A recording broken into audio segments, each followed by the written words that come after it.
video guy abruptly. But we gonna dive a little bit deeper, and I'm gonna get y'all some hard facts. These are big topics, and another one of the topics we're gonna dive into later on. This Stephen A. Smith versus Kyrie Irving. Bro, what are you talking about, bro? What are you talking about? Bro, listen. Player empowerment is the number one thing for the future of the NBA.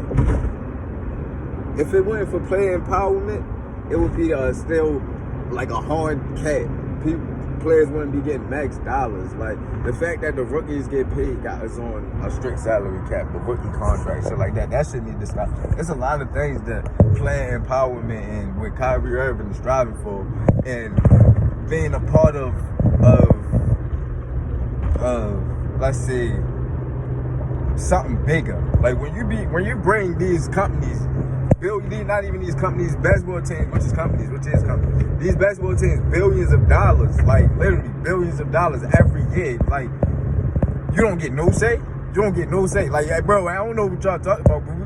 Brooklyn phone, nigga.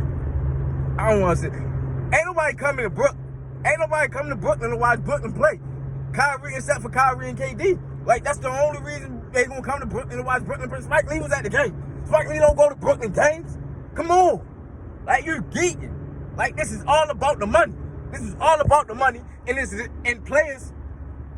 Let me break something down to you, Steven. Let me tell you what. We were talking about the money. It's all about the money. And why you should respect players get their money. Like, in the basketball, which is completely different from football, but I'm a intertwined. Aaron Rodgers, he got his money. Aaron Rodgers has not won since before Kyrie Irving was even in the league. But Aaron Rodgers got his money. Aaron Rodgers got his years. Literally, Aaron Rodgers has done nothing to earn $50 million a year except be box office. Aaron Rodgers has done nothing to earn 4 years except be box office. Isn't that what Kyrie is? Box office. When you can fill the stands, when you generate money, you are box office. When you're all over TV, you are box office. When you're walking highlight reel, you are box office, which generates money, which generates power. He gets say. He gets to ask and he gets to tell. If he wants special privileges for a vaccine, he gets that because he generates the big dollars. Ask Brooklyn what they was before Kyrie and KD pulled up. Come on. But let's go back with a little bit. Let's go back with some more. What I'm doing, where we at right now is I'm frustrated. Because Kyrie, he don't deserve none of this. Granted, he like to show up on work when he wants to. Who doesn't? Even Stephen A. take days off, bro. Stephen A. take like 9 vacations every 3 months. Like, let's not act like Stephen A. be on first take all the time. Stephen A. be off first take at least once or twice a week. Like, let's not act like he be up there every day. Like, no. Since Skip Bayless been gone, even when Skip Bayless was there, saying Stephen A. get his days off. Stephen A. in California, Stephen A. in Calabasas, Stephen A. down there in New York, he flying up. Matter of fact, it's too cold. It's too cold for him. But I piggyback on saying, you're a master at your craft, Stephen A. When you're a master at your craft, you get certain special benefits. You might get an extra day off, extra 2 days off. You might get a little bit extra pay, big pay. You might get more years on you because you are box office, Stephen A. You're a box office. And Stephen A., when you're a box office, it comes with being box office. So when you become box office, that's what happens. You get special privileges. It's just what it is. So when you box office, you get your special privileges at ESPN. You get to tell the camera to look at you. You get to pick who you want. You get to get Max Kellerman knocked off the show. But Kyrie can't. Why?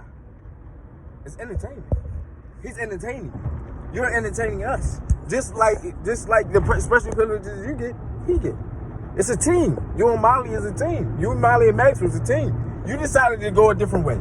You didn't like how Max was taking it. You didn't like what Max was doing. You didn't like his thought process, how he articulated his how can I say this? His views. You didn't like that. You didn't like that some people thought Max was blacker than you. You didn't like that. I don't think that. I don't think that at all. I totally agree with 95% of the shit that come out your mouth, Stephen. I totally agree with 95% of the stuff that come out your mouth. Just not Kyrie. Because I feel like just like I am, you are a ridiculously huge Kyrie fan. And when it comes to being famous, to great players, and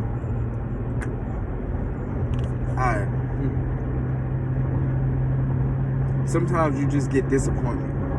You want them to be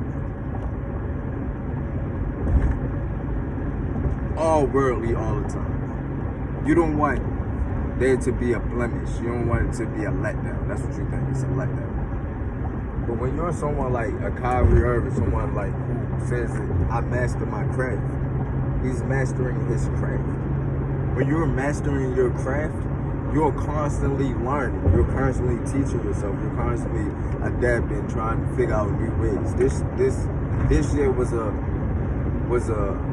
learning experience. It was another journey on his mastering of his craft. Just like you, when Max left, you gotta go through host from host. You're learning. You're debating his different personalities every day. You're mastering your craft.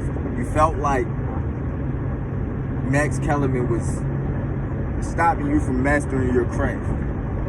So you decided to go a different route.